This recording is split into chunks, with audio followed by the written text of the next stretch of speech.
Hi Jennifer, I really enjoyed your discussion post. I really liked that your article went into depth about how important it is to not stray from your scope of practice. The different examples that you gave were informative.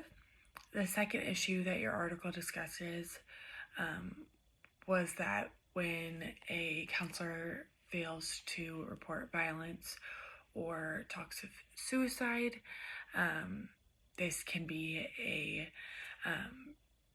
ethical breach and a violation. Lastly, you discussed that a client should protect patient privacy. I'm glad you highlighted the importance of social media and texting and how those come into play with privacy. In regards to a counselor violating their scope of practice, I feel like it is sometimes hard to know when you are doing so.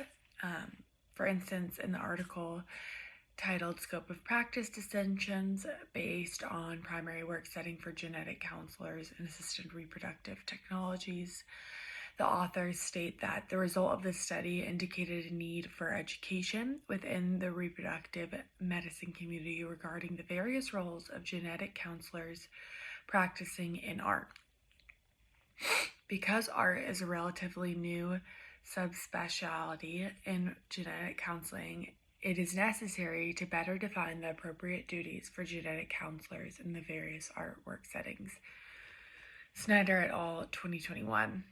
I hope that more research can be done in order to put more structure and specific regulations in place when it comes to dealing with niche scopes of practices, especially because I feel like I'm interested in niche scopes of practices, and so it does worry me how quickly someone could be in breach of like an ethical violation. And so I found this article to be very informative, and as well as just your discussion posts. It really helped me think a little bit harder into what all of the violations are for NICE as well as the board, the ACA.